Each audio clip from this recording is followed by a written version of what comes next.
Allez, c'est parti.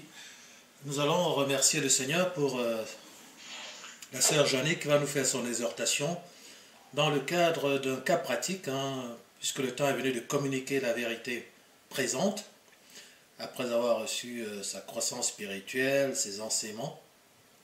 Jeannick rencontre un groupe de sœurs qui se disent sœurs croyantes, et des chrétiennes, des catholiques, toutes sortes de sœurs, et elle va leur dire ce qu'elle pense qu'est le cœur. Souviens-toi le sujet. Quel est le sujet que t'ont posé en fait? Une exhortation. Il faudrait que je fasse une exhortation à des religieuses, voilà, en leur incitant à découvrir comment le Seigneur m'a montré comment croire du cœur et pourquoi, ainsi que la véritable soumission. Amen. Amen. Vas-y, dis-leur, ma sœur. Alors, ce n'est pas dans les pèlerinages que vous organisez chaque été à Lourdes ou en Israël que vous vous rapprocherez de notre Seigneur. Cela vous coûte des sommes exorbitantes au profit de ces organisateurs. Mais vous, après votre retour à la maison, vous n'avez ni rencontré le Seigneur, pire encore, vous vous êtes acheté d'autres idoles pour décorer le sanctuaire que vous avez construit dans votre maison, pour soi-disant attirer la prospérité, la santé, la richesse, etc. Vous avez toujours l'intelligence obscurcie en continuant à pratiquer vos rituels avec vos prières à répétition comme des perroquets, en adorant vos idoles, vos messes le dimanche dans des cathédrales de plus en plus coûteux et gigantesques. L'église des Péricos, qui est l'église des apparentes.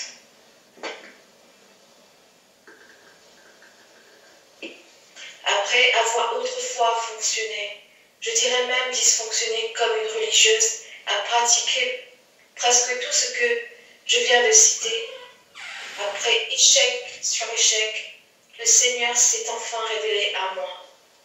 En 2014, dans un songe.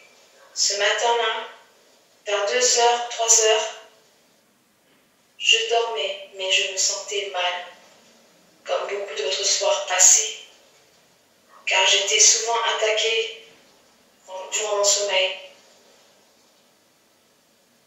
à l'époque. Mais je ne savais pas que c'était des démons qui m'attaquaient. Ce matin-là, alors qu'il faisait très noir dehors, à travers la fenêtre de ma chambre, j'ai aperçu une grande lumière, pure, si étincelante, que je n'ai jamais rien vu de pareil auparavant.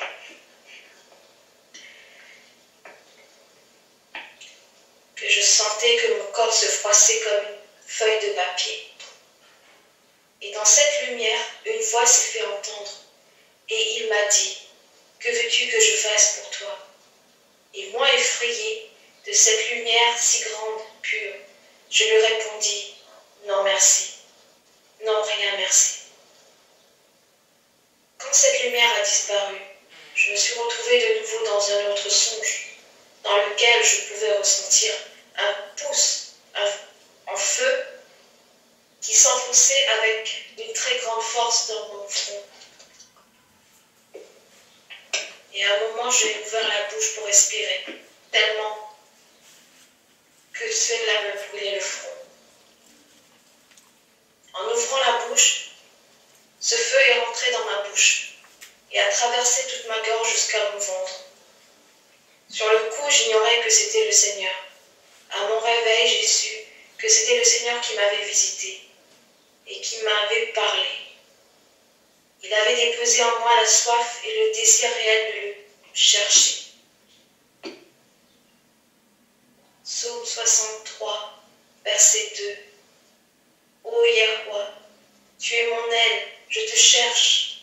Mon âme a soif de toi.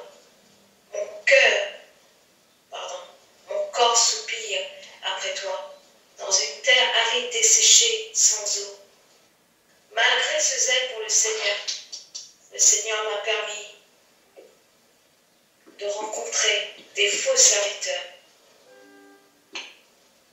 des loups dont j'étais victime dans ces églises illégales, car le Seigneur voulait que cela me coûte de le connaître et de le chercher. Il voulait voir ma détermination. Si ma réelle motivation était vraiment de connaître la vérité.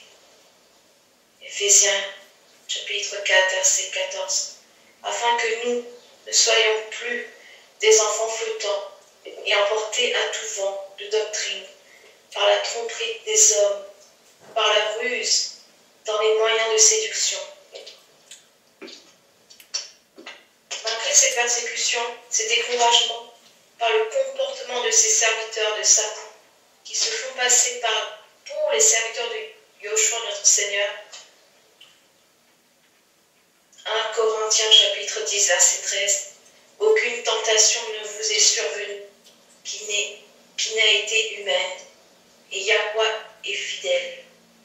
Ne permettra pas que vous soyez tentés au-delà de vos forces. Mais avec la tentation, il préparera aussi le moyen d'en sortir, afin que vous puissiez la supporter. Par la grâce et l'infinie bonté de notre Seigneur, après avoir pratiqué les fausses doctrines religieuses, le Seigneur m'a envoyé vers un véritable apôtre des derniers temps, pour une restauration complète des valeurs. Un dimanche, pour être plus précis, le dimanche 30 juillet 2017, ce fut mon premier entretien avec l'apôtre Emmanuel. Enfin, un véritable serviteur de notre Seigneur, sur une plateforme légale. Dans un premier temps, l'apôtre a examiné ma réelle motivation à connaître le Seigneur, en rejetant le mal et en acceptant de recevoir la vérité présente. Car seul le Père choisit les membres qu'il rajoute au corps de son Fils Yoshua. Romains 8, verset 29. C'est ce que le Père a connu d'avance. Il les a aussi prédestinés à être semblables à l'image de son Fils, Yoshua, afin que son Fils fût le premier-né entre plusieurs frères.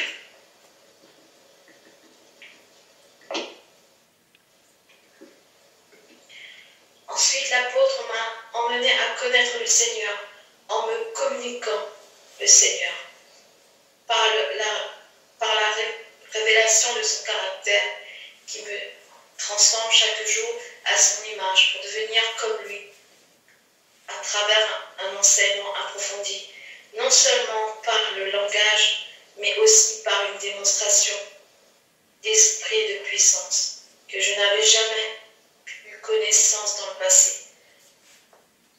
Malgré ma bonne volonté à vouloir connaître le Seigneur, j'ignorais totalement à ce moment-là que le seul endroit que notre Père, notre Créateur, a toujours voulu habiter, c'est dans le cœur de ses enfants.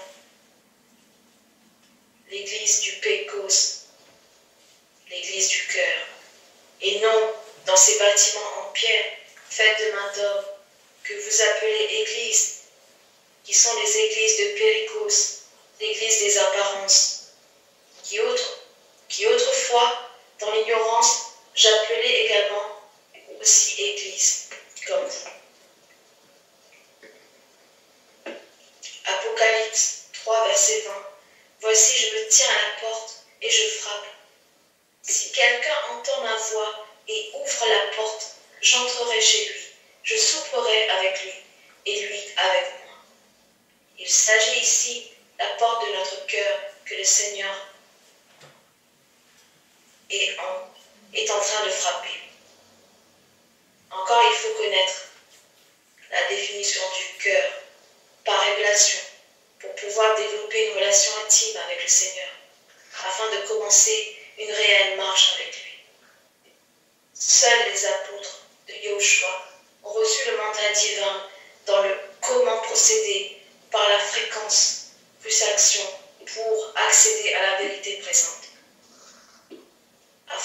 connaître la véritable saison spirituelle pour discerner la fréquence où le Père parle, afin d'accomplir sa volonté parfaite et de ne pas perdre de vue la véritable voie de notre Seigneur.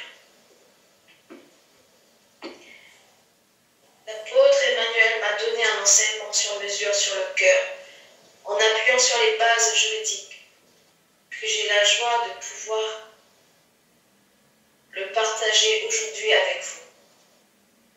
Tout d'abord, il faut comprendre que l'être humain est fait de 3 parties, l'esprit, l'âme et le corps. Dans 1 Thessaloniciens, chapitre 5, verset 23, que le LEP vous sanctifie lui-même tout entier, et que tout votre être, l'esprit, l'âme et le corps, soient conservés irrépréhensibles lors de l'avènement de notre Seigneur Yeshua. Ce qui veut dire que l'être humain, c'est un esprit qui a une âme et qui vit dans un corps. Le cœur, c'est le siège de l'âme, car l'âme habite dans le cœur. L'âme contient 4 éléments suivants: l'intelligence, la volonté, les sentiments et les émotions. L'intelligence, c'est notre capacité de comprendre et la possibilité de porter un jugement sur une solution. Romains chapitre 12, verset 2. Ne vous conformez pas au siècle présent, mais soyez transformés par le renouvellement de l'intelligence, afin que vous discerniez quelle est la volonté de Yahweh, ce qui est bon et agréable et parfait. La volonté, c'est ce qui nous motive, notre détermination à atteindre notre objectif. Être en mesure de faire un choix déterminant. Psaume 143, verset 10. Enseigne-moi à faire ta volonté, car tu es mon aile. Que ton bon esprit me conduise sur la voie droite. Les sentiments, c'est ce qu'on éprouve. Par exemple, un sentiment de honte, un sentiment de convoitise, un sentiment de cupidité, un sentiment de crainte, etc. Ésaïe 26, verset 3. À celui qui est ferme dans ses sentiments, tu assures la paix parce qu'il se confie en toi. Les émotions, il existe 4 émotions de base: la joie, la tristesse, la peur et la colère. Les émotions sont les épiphénomènes. Elles nous tombent dessus. Nous avons le devoir de les chérir par les 3 éléments précédents: l'intelligence, la volonté et les sentiments. Je vais détailler la joie, la tristesse, la peur et la colère. La joie, il faut distinguer entre la joie du Seigneur par le Saint-Esprit et la joie de ce monde dans la chair. Par exemple, la joie de ce monde, c'est les bars, les discothèques, les fêtes païennes, les plaisirs du monde, sans notre Seigneur. Psaume 71, verset 23. En te célébrant, j'aurai la joie sur les lèvres, la joie dans l'âme que tu as délivrée. La tristesse, il existe une tristesse selon Yahweh et une tristesse selon la chair, ou une tristesse du monde sans Yahweh. 2 Corinthiens, chapitre 7, versets 9 à 11. Je me réjouis à cette heure, non pas de ce que vous avez été attristés, mais de ce que votre tristesse vous a apporté la repentance. Car vous avez été attristés selon Yahweh, afin de ne recevoir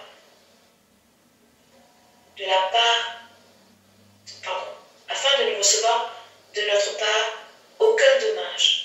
En effet, la tristesse selon Yahweh produit une repentance à salut, dont on ne se repent jamais, tandis que la tristesse du monde produit la mort. Et voici cette même tristesse selon Yahweh. Quel empressement n'a-t-elle pas produit en vous? Quelle justification, quelle indignation, quelle crainte, quel désir ardent, quel zèle, quelle punition. Vous avez montré à tout égard et que vous étiez purs dans cette affaire. La peur fut le premier signe de la désobéissance dans l'humanité. La première émotion négative jamais ressentie par un être humain. La peur est un péché qui nous empêche de marcher par la foi. Jean 6, verset 20. Mais Yahweh leur dit, c'est moi, n'ayez pas peur. La colère, c'est une émotion qui traduit de l'agressivité et qui conduit parfois à des réactions disproportionnées, voire violentes. Jacques, chapitre 1, verset 19 à 20. Sachez-le, mes frères, bien-aimés, ainsi que tout homme soit prompt à écouter, lent à parler, lent à se mettre en colère, car la colère de l'homme n'accomplit pas la justice de Yahweh. L'enseignement apostolique, la nourriture spirituelle, qui est la manne fraîche que je reçois quotidiennement, m'édifie et m'aide dans ma croissance spirituelle. Autrefois, j'étais instable dans ma marche avec le Seigneur, car j'étais dans l'ignorance. Je n'avais pas la connaissance de la révélation de sa parole. Aujourd'hui, sur une plateforme légale, sous la conduite de l'onction apostolique qui me guide et qui m'instruit chaque jour à travailler sans relâche à mon salut, pour retourner dans le royaume de notre Père, d'où nous venons. Car autrefois, à cause de la désobéissance d'Adam et de Ève, nous avons été chassés de son royaume. Psaume 32, verset 8. Je t'instruirai, je te montrerai la voie que tu dois suivre, je te conseillerai, j'aurai le regard sur toi. L'apôtre m'a aussi enseigné que notre Père est un magistrat et qu'il veut que les choses se fassent de manière légale, c'est-à-dire être sur une plateforme légale afin d'entrer dans la légalité divine et faire sa volonté parfaite par la mise en œuvre de principes de soumission, qui est la valeur fondamentale dans le royaume de notre Père, et la condition de l'acquisition de la fréquence divine et de l'intimité avec lui. L'apôtre est là pour établir un fondement de l'Église légale. À travers les enseignements, le Saint-Esprit a commencé au fur et à mesure d'arracher, de déraciner, d'abattre toutes les fausses doctrines religieuses, les mauvaises mentalités, les mauvais comportements que j'avais reçus dans le passé, afin de rendre la terre aride et desséchée que j'étais, qui était mon cœur, à une terre fertile, pour recevoir la parole de notre Seigneur et de la mettre en pratique chaque jour, afin qu'elle produise beaucoup de fruits, en accomplissant la volonté parfaite de notre Père. L'apôtre m'a également aidé à passer par la repentance, en ôtant le voile sur mes péchés, en les exposant devant le Seigneur dans la lumière, afin que ces péchés ne restent plus cachés en moi, afin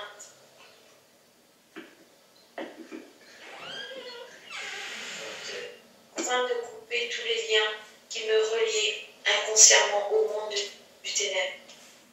Et je continue de renoncer chaque jour à moi-même, afin que le Seigneur croisse davantage en moi et que je diminue. Pour acquérir la nature parfaite du Seigneur, car j'ai pris connaissance que je ne suis rien et que le Seigneur est toute chose, car c'est lui qui vit en moi et mon ancienne moi est désormais morte dans la chair. Galates chapitre 2 verset 20. J'ai été crucifié avec Christ. Si je vis, ce n'est plus moi qui vis, mais c'est Christ qui vit en moi. Si je vis maintenant dans la chair, je le vis dans la foi au Fils de Yahweh qui m'a aimé et qui s'est livré lui-même pour moi. Le Seigneur m'a permis de passer par une retraite spirituelle dans le désert,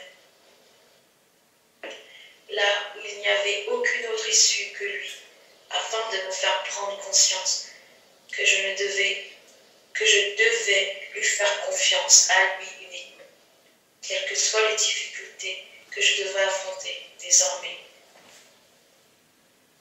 De croire avec une ferme assurance que c'est lui qui m'apportera la solution pour résoudre le problème concerné. Psaume 33, verset 9. Car il dit et la chose arrive, il ordonne et elle existe. En acceptant de passer par cette phase de changement de mentalité par l'obéissance, en renonçant à moi-même afin que je devienne comme Christ, notre Seigneur, en pensant comme lui, afin de parler comme lui et agir comme lui. Luc 9, verset 23. Puis il dit à tous, si quelqu'un veut venir après moi, qu'il renonce à lui-même, qu'il se charge chaque jour de sa croix et qu'il me suive. Par un engagement à se soumettre à la mise en œuvre du principe de soumission, à une conduite spirituelle, sous le mandat divin de l'apôtre, qui par révélation de l'architecture m'a aidé à bâtir Christ dans mon cœur, afin que je retrouve la véritable nature en lui, par l'acquisition de la semence divine au modèle de comportement de notre Seigneur, et en respectant mon engagement par le contrat de filiation divine de notre Père. 1 Pierre 5, 10. Le aile de toute grâce qui vous a appelé en Yahushua à sa gloire éternelle, après que vous aurez souffert un peu le temps, vous perfectionnera lui-même, vous affermira, vous fortifiera, vous rendra inébranlable. Amen. Amen.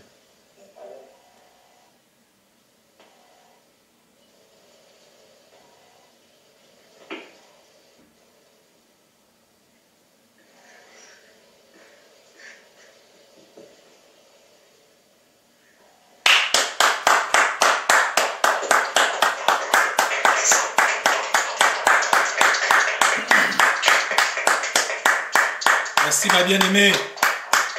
C'est formidable.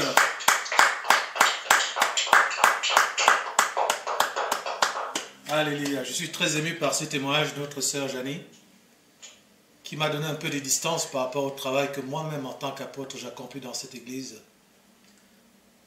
Ce témoignage m'a remis dans la gravité qui est celle de la prédication de la vérité à des enfants que l'Éternel a choisis d'avance. Je me suis rendu compte que c'était une affaire sérieuse. J'ai vu une sœur témoigner d'un travail que le Seigneur m'a envoyé faire auprès d'elle. Et à travers ces distances, j'ai mesuré avec émotion à quel point Janie avait donné sa vie, à quel point c'était capital, en mesurant le avant et le maintenant. J'ai compris que moi-même j'ai été choisi par une grâce, une miséricorde infinie, que moi-même je n'étais pas digne de tout cela, que je ne suis rien. J'ai mesuré ma petitesse pendant ton témoignage. J'ai mesuré que sans le Seigneur, tu ne serais pas arrivé là où tu es arrivé à travers ce ministère. J'ai mesuré que c'est lui qui t'aime et c'est lui qui m'a donné de l'amour pour toi et que c'est lui qui fait ce qu'il fait, ce qu'il a fait. Et je t'écoutais, je me disais, Seigneur, cette affaire est sérieuse. C'est de la vie d'une personne dont on parle. D'une femme, d'une maman. Et je te loue, Seigneur, pour cette transformation, pour cette progression, pour cette réponse que tu as pu apporter à Jenny. De l'avoir amené, d'avoir répondu à ses questions, de l'avoir fait progresser, de l'avoir amené, oui, comme elle dit, enfin dans une église légale, avec un véritable serviteur du Seigneur. Amen. Amen. Amen. Merci, ma sœur.